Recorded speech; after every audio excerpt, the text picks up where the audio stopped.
She wanted a soft life. Until her husband worked himself to death. True Reddit-style story time.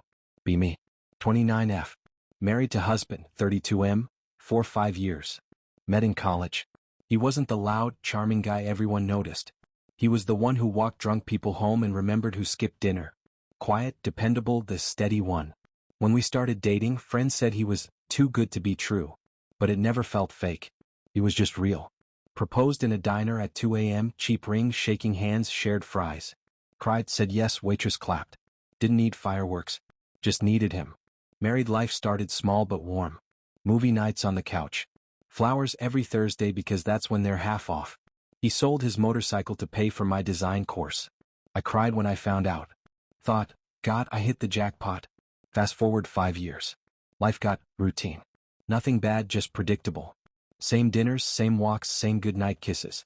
Felt safe. Too safe. Then I met them. Girls from my design course. Modern art of perfection.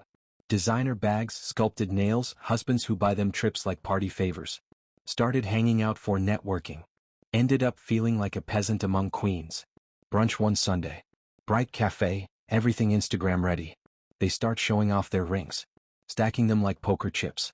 One of them laughs and says, "Wait, yours hasn't been upgraded yet?" Everyone laughs. I laugh too. But I feel like I'm sinking. That night I go home, stare at my ring. The one from the diner. The one I once cried over. Suddenly it just looks small. Then TikTok starts whispering in my ear. Don't settle. Choose yourself. Soft life, ladies, you deserve luxury. And I start to believe it. Maybe I did settle. Maybe love isn't supposed to look like coupons and leftovers.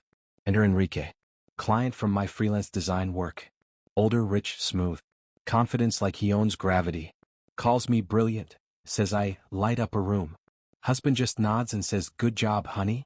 Enrique makes me feel electric. One dinner with friends I slip up. Tell husband about their husbands buying them cars and trips. Isn't it kind of sweet? I say. He goes quiet.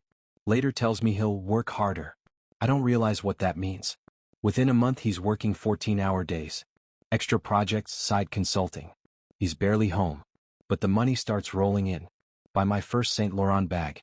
Friends actually notice me. Okay, look at you. I finally feel like I belong. But home feels empty. Couch cold. Food cold. Husband cold.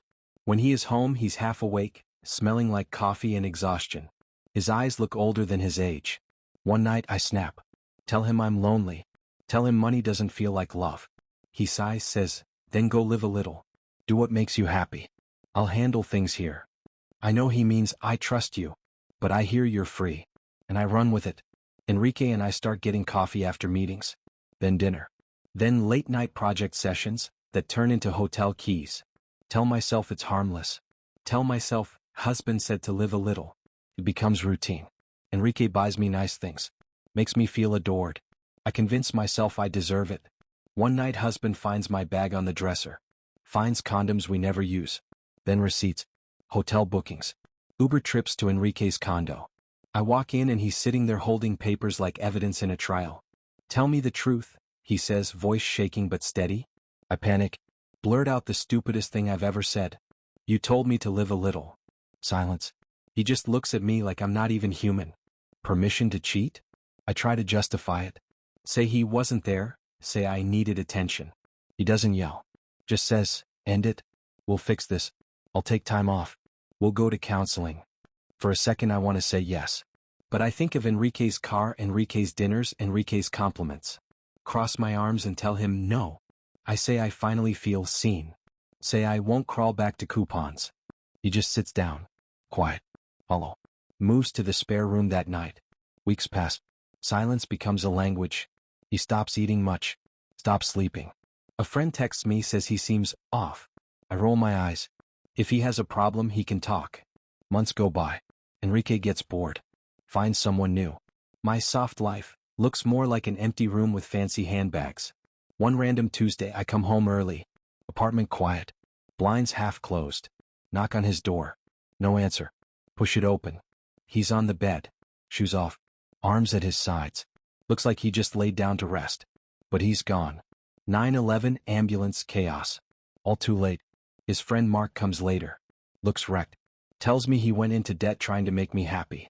Took out loans. Worked himself into the ground. You broke him, Mark says. You bled him dry. I try to defend myself. He told me to live a little. Mark just shakes his head. You traded him for noise. Blackout. Wake up in a hospital. 4 drip, white ceiling, no one waiting. Go home weeks later. Apartment dead quiet. His desk empty. No flowers on the counter. Ring in a drawer. Designer bag in the closet. Nothing left but the echo of what I called wanting more.